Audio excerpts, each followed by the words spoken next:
안녕하세요, 성교회 성도 여러분. 저는 팀켈러의 내가 만든 시인 제2강을 함께 나누게 될 이동훈 목사입니다.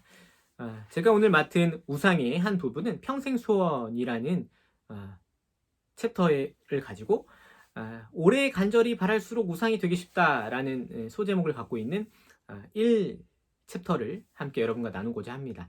우리가 지난주에 배웠듯이 우상의 본질은 무엇인가를 생각할 때 우상은 위조된 신, 모조된 신이라고 이야기를 했습니다. 없는 신이죠. 그런데 중요한 것은 무엇이냐면 그것이 하나님의 자리를 대체하고 좋은 것이라 여겼는데 그 좋은 것이 궁극적인 것이 돼서 하나님의 자리에 그 좋은 것이 들어갈 때 그것이 우상이 된다라고 이야기를 했습니다.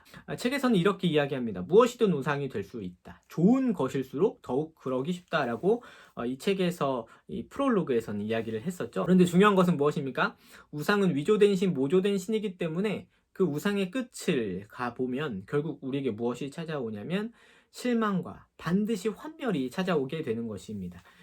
그런 의미에서 팀 켈러는 무엇이라 우리의 마음을 표현했냐면 인간은 본질상 죄인으로서 인간의 마음은 언제나 우상 공장이다라고 이야기를 했습니다. 우리 마음을 한번 돌아봅시다. 여러분 안에 있는 하나님을 대신한 하나님의 자리를 대체한 그래서 좋은 것이라 생각되지만 하나님보다 우선한 우상은 없는지 한번 돌아보는 시간이 되길 원합니다. 재미있습니다. 성경과 더불어서 배워가는 시간이기 때문에 저는 오늘 평생 소원을 같이 나눌 때 내가 오래 갈망하던 것이 어떻게 우상이 될 수 있는가 그리고 그 해결점은 무엇인가를 다룰 것인데 그 평생 소원과 어떤 사건을 연결시키고 있냐면 아브라함의 이야기를 연결시키고 있습니다. 아브라함과 이삭의 이야기. 그래서 독자 이삭을 하나님께 드리게 된 이야기를 가지고 평생 소원을 같이 좀 나누려고 합니다. 팀 켈러의 책을 기회가 된다면 꼭 사셔서 읽어보시길 바랍니다. 그 안에는 여러 우상의 내용들이 담겨져 있어요. 뭐 평생 소원, 그리고 사랑, 돈, 성공, 권력, 그리고 문화와 어떤 종교의 가짜 신들을 다루게 되는데 그 각각의 챕터들을 성경의 사건들을 가지고 다루고 있어요. 저는 오늘 아브라함을 다루지만 그 다음 주에는 야곱과 사랑, 또 삭개오와 돈, 나만 장군과 성공, 그리고 느부갓네살과 권력, 그리고 요나와 문화, 가짜 종교와 관련된 우상들의 어떤 실체들을 같이 좀 나누게 됩니다. 저는 오늘 1챕터입니다. 평생 소원, 오래 간절히 바랄수록 우상이 되기 쉽다. 저는 오늘 어떻게 이 특강을 나누려고 하냐면 이 책의 내용에 충실하게 여러분과 나누고자 해요. 책을 충실하게 읽어가는 시간을 갖겠습니다. 여러분은 어떻게 소원을 규정하십니까? 팀 켈러 목사님께서는 이 책에서 평생의 소원을 이렇게 이야기합니다. 마음의 가장 절실한 꿈. 마음의 가장 절실한 꿈을 대부분의 사람들 평생을 바쳐 이루려고 한다라고 합니다. 마음의 절실한 꿈을 평생에 바쳐 일하려고 하는 거예요. 그것을 추구하는 이유가 있죠. 그것은 무엇 때문이냐면 마음의 절실한 꿈을 이룰 때 행복을 이룰 수 있다라고 생각을 하는 것입니다. 여러분 이 시간 한번 스스로 고민하는 시간을 가지려고 합니다. 여러분 지금 평생에 이루고자 했던 아주 간절하게 절실하게 꿈꾸고 있는 꿈이 바로 여러분 지금 여러분 안에 있다면 그것은 무엇입니까? 한번 고민을 해보는 거예요. 제가 5초의 시간을 드릴게요. 내가 마음에 절실하게 바라는 소원이 있다면 그것은 무엇인가 한번 생각을 해보는 것입니다. 5초 드릴게요. 하나, 둘, 셋, 넷, 다섯.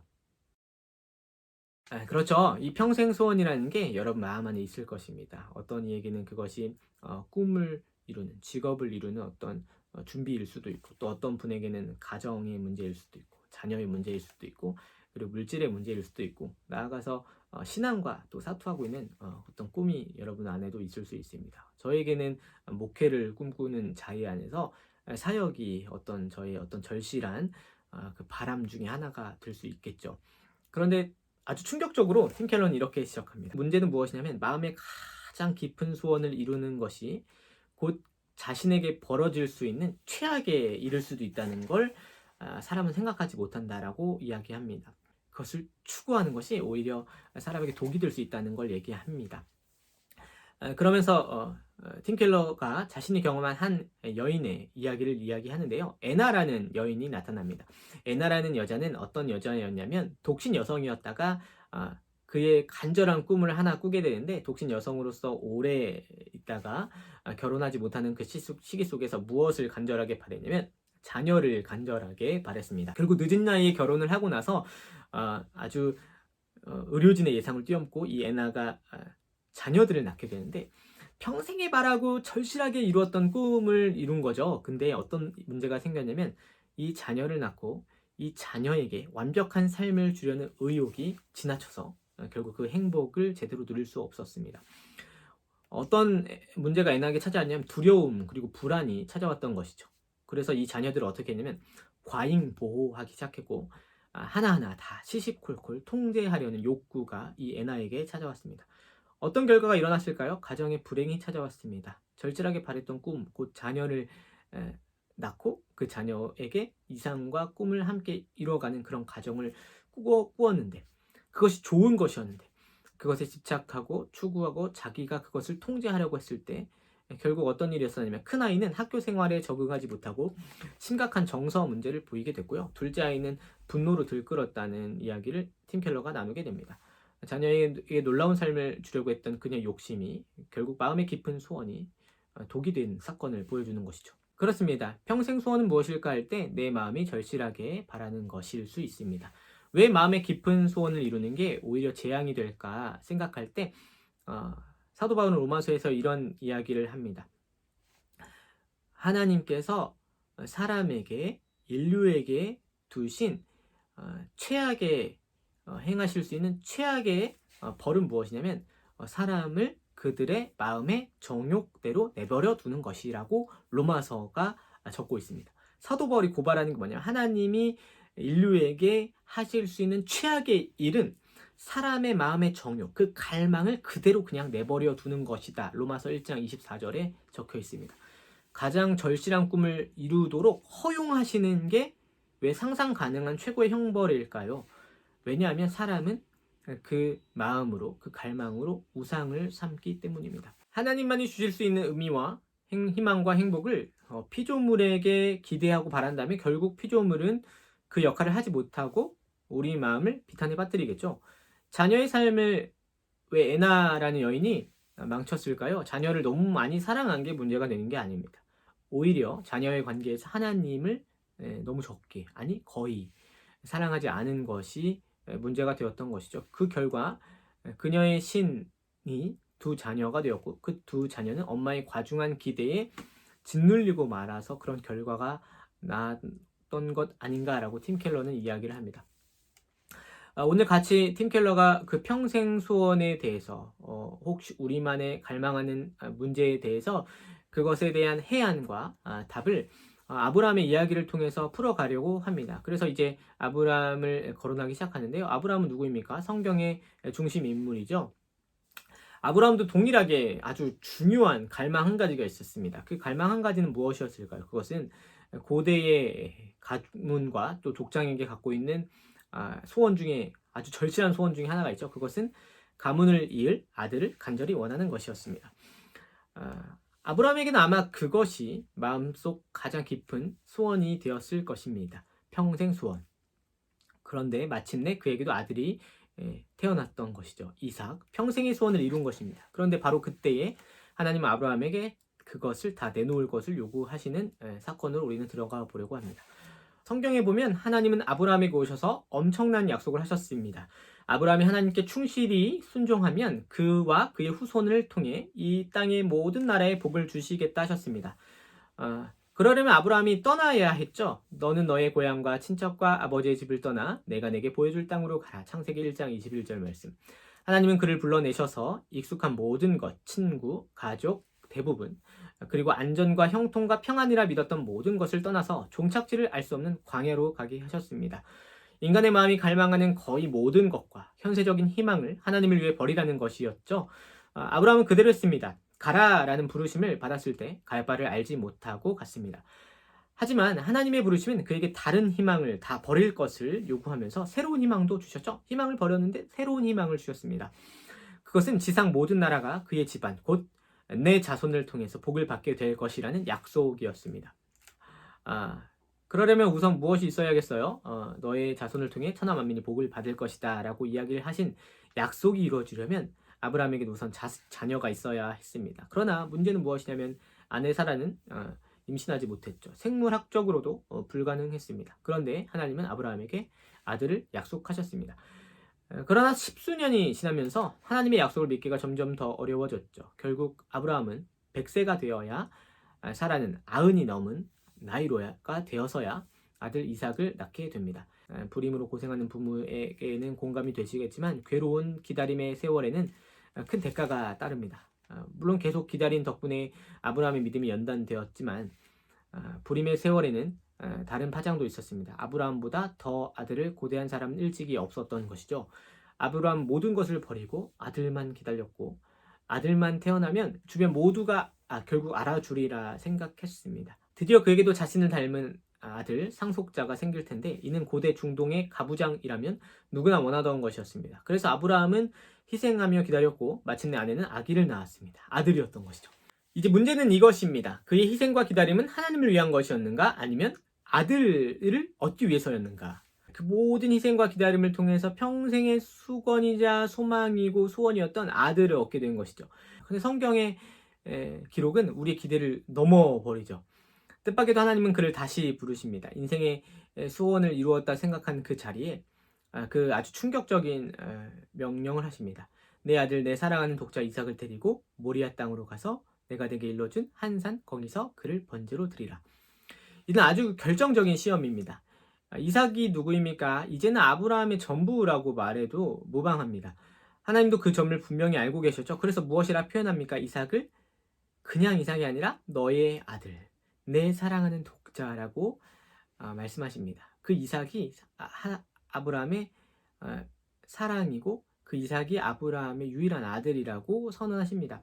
그 전까지는 삶의 의미가 하나님의 말씀에 달려 있었지만 이제 이삭을 사랑하고 이삭이 잘 되게 하는 쪽으로 삶의 무게중심이 이동하고 있었습니다. 하나님은 아들을 사랑해서는 안 된다고 말씀하신 게 아니라 사랑의 대상을 가짜 신으로 둔갑해서는 안 된다는 것을 가르쳐 주십니다. 누구든지 자녀를 참 하나님의 자리에 두게 되면 거기서 우상 숭배와 같은 사랑이 싹트기 시작합니다. 자녀가 잘 되는 게 내 일생의 가장 중심된 행동이고 삶의 방향이고 의미가 되어버리는 것이죠. 그 사랑은 사실 어떻게 되기도 하냐면 자녀를 오히려 숨막히게 하고 그 관계의 목을 조르기도 합니다. 이 명령을 듣고 아브라함은 아주 결정적인 의문에 마주섰습니다. 거룩하고 의로우시고 신실하셔서 이삭을 통해 복을 주시겠다고 하신 하나님의 약속이 있는데 이것이 이 은혜의 구원의 약속이 선포된 이전의 명령이 오늘 이삭을 드리라고 하시는 하나님의 말씀과 어떻게 연결될 수 있을까에 의문이 들었겠죠. 아브라함은 답을 몰랐습니다. 하지만 그래도 갔습니다.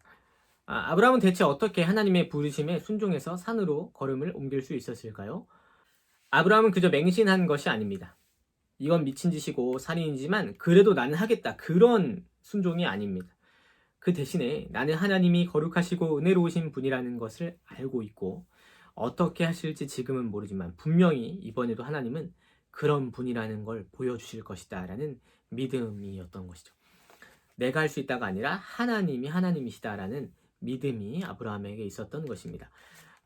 만약 아브라함 자신이 거룩하신 하나님께 빚진 자임을 믿지 않았다면 그는 너무 화가 나서 가지 않았을 것입니다. 반대로 은혜로우신 하나님을 믿지 않았다면 그는 이 명령이 너무 아찔하고 낭망해서 가지도 못했을 것입니다. 아마 그냥 드러누워서 시름시름 알았겠죠. 그가 산으로 한 발짝 한 발짝 걸음을 옮길 수 있었던 이유는 결국 무엇 때문이었을까요? 그는 하나님이 거룩하시고 사랑과 자비와 은혜가 많으신 하나님, 그분 하나님이라는 사실을 알고 믿었기 때문입니다. 우리는 이 사건에서 올바른 사랑법을 배우게 됩니다. 이 사건의 요지는 무엇일까요? 두 가지라고 팀 켈러는 설명합니다. 하나는 아브라함도 아주 잘 알고 있었겠지만 다른 하나는 아마도 그가 잘 몰랐을 수 있는 것이라고 이 사건의 요지를 두 가지로 설명합니다. 아브라함이 먼저 알고 있었던 것은 무엇일까요? 아브라함이 무엇을 먼저 알고 있었냐면 이 사건에서 이것이 하나님을 최고로 사랑하는지에 대한 시험이구나를 알고 있었습니다. 마지막에 주님이 아브라함에게 무엇이라 설명합니까? 내가 이제야 내가 하나님을 경외하는 줄을 아노라 말씀하셨습니다. 성경에서 나타나는 경외라는 단어의 뜻은 무엇입니까? 하나님을 무서워한다는 뜻이 아닙니다. 오히려 그분께 전심으로 헌신하는데 사랑의 마음을 담아 헌신하는 것입니다. 왜 우리는 하나님을 경외합니까? 위대하신 하나님 앞에서 사랑과 기쁨을 느끼게 되고 그것이 경외와 경이로움을 느껴서 그것에 젖는 그 사랑을 보이는 것입니다. 주님은 내가 이제야 내가 세상 무엇보다도 나를 더 사랑하는 줄 아노라 라고 말씀하십니다. 그것이 하나님을 경외한다는 뜻입니다. 세상 그 어떤 것보다도 하나님을 더 사랑하는 것이 경외입니다.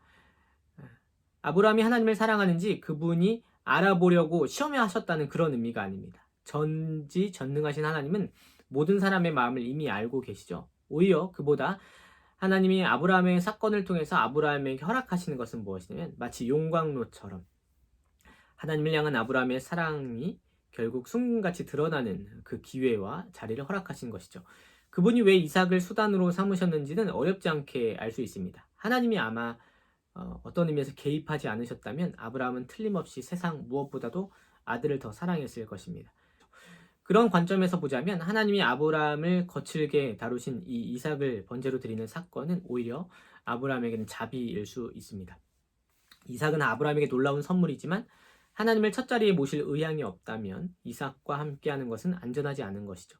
하나님께 순종하는 것과 아들 중에서 하나를 택해야만 하는 일이 없는 한 아마도 아브라함은 그 자신의 사랑이 우상숭배로 변하고 있음을 알 길이 없었을 것입니다. 마찬가지로 우리에게도 그런 일이 일어날 것입니다. 우리도 직장에서 진실을 말하거나 정직하게 행동함으로써 승진의 어떤 치명타를 입을 상황에 부딪히지 않는 한 그런 갈등이 또 그런 시험이 그런 어려움이 그런 내적인 괴로움이 우리 안에 주어지지 않는 한 아마도 우리는 한 직장 생활 자체가 우리에게 얼마나 우상이 되어 있는지를 알 수 없을 것입니다. 하나님의 뜻을 행하기 위해서 손해를 감수할 의향이 없다면 아마도 직장이 우리의 가짜 신이 될 수 있겠죠. 우리가 앞서 이야기했던 한 여인이었던 에나가 어떻게 하면 그녀의 이삭, 곧 그녀의 자녀를 그분께 드릴 수 있을까? 많은 어떤 심리 상담가들은 이렇게도 얘기할 것입니다. 아마 그녀에게 자녀의 적성에 맞지 않는 온갖 활동과 학습을 강요하지 말라고 뭐 권할 수도 있고 또 그런 조언이 일부 타당한 부분이 있겠죠. 나는 성적이 나쁘다고 자녀를 정서적으로 벌하던 것도 아마 그만두어야 할 것입니다. 자녀에게 실패할 수 있다는 여지를 허용해야겠죠. 그렇지만 반드시 짚고 넘어가야 할 근본적인 문제가 있습니다. 그것은 무엇입니까? 에나도 어떻게 했어야 했을까요? 자신의 이삭을 제단에 올려놓고 삶의 구심점을 하나님께 드려야 합니다. 자녀를 과잉 통제함으로써 에나는 자기 삶뿐만 아니라 자녀의 삶에도 하나님이 되시는 것을 막고 있었습니다. 자녀의 삶을 향한 하나님의 계획이 자신의 계획보다 더 지혜롭다는 것을 상상조차 못했던 것이죠. 에나는 실패나 실망이 없는 완벽한 삶을 계획해 두었습니다. 하지만 하나님이 우리를 위해 계획하시는 필연적으로 굴곡이 있는 삶보다 그녀의 완벽해 보이는 계획이 오히려 더 흠투성이입니다. 고생 없이 산 사람들은 다른 사람이 무엇으로 힘들어하는지 잘 이해하지 못하고 자기 결점과 한계를 잘 모르고 고난을 견뎌내지 못하고 핑크빛 꿈을 꾸면서 현실과 동떨어진 삶을 살아갑니다. 신약 히브리서에 나타나듯이 하나님이 사랑하시는 사람은 누구나 고난을 겪는 것이죠. 하나님의 영광과 사랑보다 자녀의 성공과 사랑이 에나의 자아상에 더 중요해져 버린 것입니다. 머리로는 하나님을 믿지만 마음 가장 깊은 만족은 자녀에게서 이런 말을 듣는 데 있는 것이죠. 엄마, 제가 이렇게 잘 된 건 다 엄마 덕분이에요. 그러나 비참하게도 그녀는 가장 듣고 싶은 그 말을 결코 듣지 못할 수도 있습니다. 자녀에게 인정받으려는 과도한 욕구가 오히려 심히 사랑하는 자녀를 밀어내버린 것이죠. 사실 이런 비극이 한국 사회의 많은 가정들에서 보게 됩니다. 저도 혹 우리 딸과 그런 관계가 될까봐 두렵기도 합니다. 내가 사랑하는 그 사랑과 평생의 소원이 오히려 자녀에게 가 있을까봐. 애나는 기꺼이 하나님을 첫 자리에 모시고 자녀를 그분께 의탁하면서 실패도 허용하고 그분의 사랑과 뜻 안에서 평안을 찾아야만 하는 것입니다. 그녀도 아브라함을 따라서 그 산으로 올라가야 합니다. 우리도 그 평생 소원으로 여겨지는 대상을 들고 하나님의 산으로 올라가야 합니다. 아브라함은 그 여정을 마친 후에 이삭을 지혜롭게 잘 사랑할 수 있게 되었을 것입니다. 많은 가정들이 자녀에게 바라는 이상 때문에 때로는 너무 완벽하게 훈육하거나 아니면 너무 아낀다는 이유로 훈육하지 않는 그런 가정들을 많이 보는 것 같습니다. 왜 이러한 일이 일어날까요? 우상이 우리의 마음을 속박하기 때문입니다. 자녀에게 무엇을 기대하냐면 신의 역할을, 그 막중한 무게를 기대하는 것입니다. 자녀의 행복, 자녀의 성장과 자녀의 자율됨이 나의 기쁨을 주는 신이 되어버려서 그 막중한 신의 역할의 무게를 자녀에게 기대는 것입니다. 자녀는 피조물이기 때문에 분명 부모의 성에 차지 않을 것입니다. 그 기대치가 높으면 높을수록 자녀는 아버지의 그늘을 피해서 떠나거나 신령이 뒤틀리고 망가지고 말겠죠. 요컨대 산을 오르던 아브라함의 괴로운 걸음은 긴 여정의 최종 단계였습니다. 그 여정을 통해서, 그 걸음을 통해서 하나님은 아주 평범한 인간이었던 아브라함을 역사상 가장 위대한 인물 중 하나로 변화시켜 주셨습니다. 우리는 그를 믿음의 조상이라 부르게 됩니다. 하나님이 그의 마음속 우상을 다뤄주지 않으셨다면, 은혜로 그것을 깨닫게 하지 않으셨다면 믿음의 조상이라 부를 일이 없었을 것입니다. 이 유명한 사건의 두 번째 요지가 있습니다. 아마 아브라함이 몰랐거나 적어도 그 당시에는 잘 보이지 않았던 요지입니다. 중요한 요지입니다. 이삭을 바치라고 하셨는데, 번제하라고 하셨는데, 그런데 결과적으로 이삭은 제물로 드려지지 않았습니다. 질문입니다. 왜 이삭은 제물로 드려지지 않았을까요? 먼 훗날 똑같은 산에서 또 다른 장자가 나무에 달려 두 팔을 벌리고 죽으셨습니다. 그러나 하나님은 사랑하시는 그 아들이 갈보리산에서 나의 하나님, 어찌하여 나를 버리셨나이까 외치셨을 때 하늘에서 그 어떤 구조의 소리도 허락하지 않으셨습니다. 오히려 성부 하나님은 침묵 속에서 그 값을 치르셨습니다. 왜 그러셨을까요? 아브라함의 아들 이삭의 참된 대속물은 하나님의 외아들, 독자, 사랑하시는 아들 예수님이었던 것이죠. 그분이 대신 죽어서 우리의 형벌을 당하셨습니다. 그리스도께서 단번에 죄를 위하여 죽으사 의인으로서 불의한 자를 대신하셨으니 이는 우리를 하나님 앞으로 인도하려 하심이라. 바울도 이삭 이야기의 참 의미를 깨닫고 일부러 그 어법을 예수님께 적용했습니다. 자기 아들을 아끼지 아니하시고 우리 모든 사람을 위하여 내주신 이가 어찌 그 아들과 함께 모든 것을 우리에게 주시지 아니하겠느냐. 로마서 8장 32절 말씀. 아멘. 여기에 우리가 우상 숭배에서 돌이킬 수 있는 실제적인 해답이 있습니다. 여기에서만 우리가 우상 숭배에서 돌이킬 수 있는 해답이 있는 것이죠. 우리는 삶의 이삭을, 우리의 평생 소원을 제물로 바쳐야 합니다. 거기에 악착같이 매달려서 노예가 되지 않을, 속박당하지 않을 방도와 해결점을 찾아야 합니다. 위대하신 하나님을 추상적으로 되뇌이고만 있어서는 결코 그렇게 될 수 없습니다. 하나님이 우리를 지극히 사랑하시고 아끼시고 기뻐하심을 정말로 확신해야 합니다. 하나님 안에서 우리를 사랑하시고 이끄신다는 분명한 확신 없이는 그 속박에서 결코 벗어날 수 없습니다. 그 사랑 덕분에 우리 마음은 그분 안에서 안식과 의미와 안전을 얻을 수 있다는 걸 분명히 확신해야 하고, 삶에 무슨 일이 닥칠지라도 그것을 감당해낼 수 있구나를 깨달아야만 우리는 안식할 수 있습니다. 어떤 사건이 발생한다 하더라도 감당할 수 있구나라는 그 확신이 우리에게 있어야 합니다. 그 사랑을 어떻게 확신할 수 있습니까? 하나님은 아브라함의 재물을 보시고서도, 이삭을 드리는 그 장면을 통해서도 내가 내 독자까지도 내게 아끼지 아니하였으니 내가 이제야 내가 나를 사랑하는 줄 아노라 라고 말씀하십니다. 그 사건에 빗대어 볼 때 십자가 위에 계신 하나님의 유일하신 아들 예수 그리스도를 보게 될 때 사랑하는 독자까지도 우리에게 아끼지 아니하시고 주신 그 하나님의 사랑이 얼마나 크시고 분명한지를 우리는 예수 그리스도를 통해서 보게 되는 것이죠. 그분이 하신 일의 엄청난 규모를 하나하나 조금씩 우리 삶에서 깨달아갈 때 우리는 비로소 우리 마음이 다른 어떤 것도 아닌 그분 안에서만 안식을 얻을 수 있구나를 분명히 깨닫게 됩니다.